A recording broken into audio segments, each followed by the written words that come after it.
Hello everyone and welcome to this video for women's writing in English. In this video we will cover 6 prescribed readings focusing on their main arguments, key concepts and the most important quotations that you should remember for your exams. Let us get started. The first text is The Second Sex by Simone de Beauvoir, published in 1949. This is one of the most influential works in feminist philosophy and remains a foundational text in women's studies. Beauvoir argues that throughout history humanity has been defined as male. Man is treated as the norm, the subject and the absolute center of human experience, while woman is positioned as the other. According to Beauvoir, this secondary status is not natural or biological. Women are not born inferior, they are made inferior through social and cultural processes. She examines biology, Freudian psychoanalysis and Marxism, but argues that none of them can fully explain women's oppression. In the second volume of the book, she shows how social conditioning transforms a free and independent girl into a passive and obedient woman. Institutions such as marriage and motherhood often confine women to repetitive domestic roles, while men enjoy greater freedom and opportunities. The central argument of the text is that womanhood is a social construction. Women's subordinate position is created by patriarchy, culture and ideology rather than by biology or psychology. For Beauvoir, true liberation requires economic independence as well as the freedom to pursue one's own aspirations. Some important quotations include, "One is not born but rather becomes woman." This challenges the idea that femininity is natural or fixed. He is the subject, he is the absolute, she is the other. This summarizes the unequal power relationship between men and women. And finally, humanity is male and man defines woman not in herself but in relation to himself. This highlights how women are denied an independent identity. Moving on to the second text, Uma Chakrabarty's essay, Conceptualizing Brahmanical Patriarchy in Early India. This essay is particularly important because it introduces an Indian perspective into feminist theory. Chakrabarty demonstrates that caste and gender cannot be understood separately because they work together within the Brahmanical social order. She argues that controlling women's sexuality was essential for maintaining caste purity. Since caste status is inherited through both parents, women's sexual behavior became closely monitored. As a result, women were treated as the gateways into the caste system. To justify this control, Brahmanical ideology developed into two important concepts. The first is Tri Swabhav, the belief that women are naturally unstable, sinful or lustful. The second is Tridhan, which promotes ideals such as absolute devotion to the husband. According to Chakrabarty, this control operated through ideology, kinship structures, physical coercion and state power.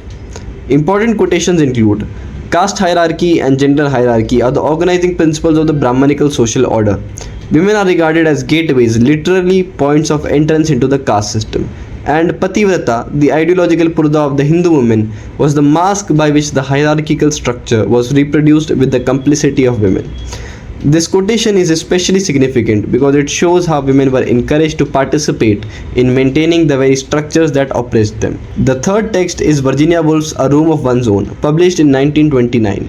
Originally delivered as lectures to women's colleges at Cambridge, this work explores why women have historically struggled to become writers. Woolf's central argument is famous. Quote, "A woman must have money and a room of her own if she is to write fiction." For Woolf, intellectual freedom depends on material conditions. Women need financial independence and personal space in order to create literature. She compares the wealth of men's colleges with the limited resources available to women's institutions. To illustrate her point, she creates the fictional character of Judith Shakespeare, Shakespeare's equally talented sister. Unlike her brother, Judith receives no education, is burdened with domestic responsibilities, and is ultimately prevented from developing her talent. Woolf also introduces the looking glass theory. She argues that women have historically functioned as mirrors that make men feel larger and more important than they actually are. Finally, she advocates for an androgynous mind, suggesting that great writing transcends rigid gender divisions. Key quotations include, "A woman must have money and a room of her own if she is to write fiction." Women have served all these centuries as looking glasses, possessing the magic power of reflecting the figure of man at twice its natural size. And intellectual freedom depends upon material things. The fourth text is Elaine Showalter's Introduction to a Literature of Their Own. Showalter is best known as the founder of gynocriticism. which focuses on studying women's writing as a distinct literary tradition. Her aim is to map the entire history of British women's writing rather than concentrating only on a few famous authors. She argues that women writers form a literary subculture shaped by shared experiences, social restrictions, and common concerns. Her most famous contribution is the three-phase model. First is the feminine phase from 1840 to 1880, where women imitated male literary traditions. The feminist phase from 1880 to 1920, where women openly challenged patriarchy and demanded autonomy.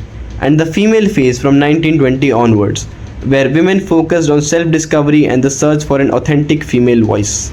Important quotations include, in the Atlas of the English novel, women's territory is usually depicted as a desert, bounded by mountains on four sides.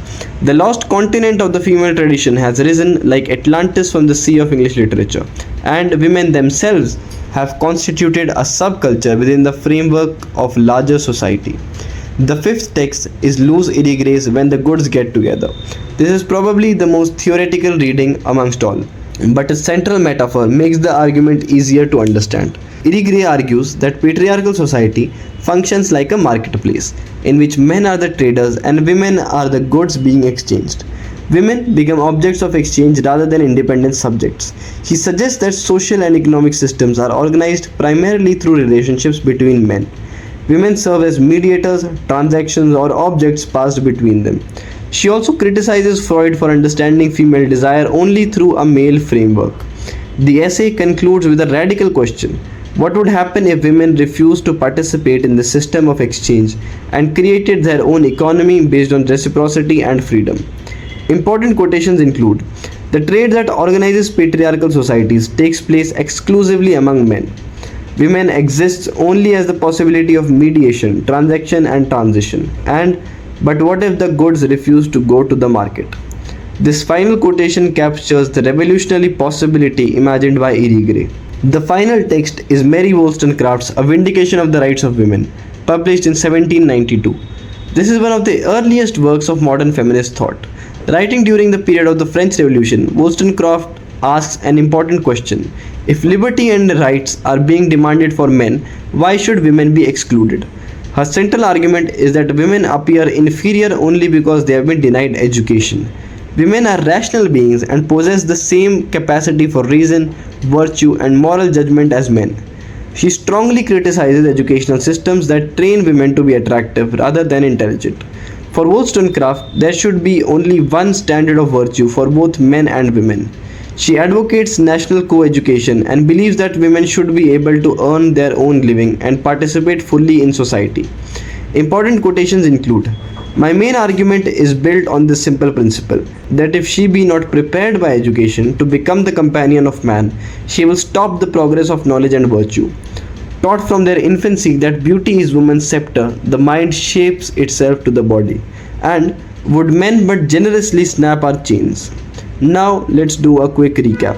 Buva argues that woman is constructed as the other, that womanhood is socially created. Chakravarti shows how caste and gender operate together within Brahmanical patriarchy. Woolf argues that women need money and personal space in order to achieve intellectual freedom. Showalter identifies a female literary tradition and explains its development through the feminine, feminist, and female phases. Irigaray argues that patriarchal society treats women as goods exchanged between men, and Wollstonecraft insists that women's apparent inferiority results from lack of education rather than any natural deficiency. The common thread that connects all six texts is simple. Women's oppression is not natural. It is socially produced and historically maintained. From Wollstonecraft in 1792 to Irigaray in the 20th century, each writer challenges the structures that create and sustain women's inequality. That's all for today. I hope this revision helped you understand the 6 texts more clearly. If you found the video useful, please like, share and subscribe to the channel. Thank you very much.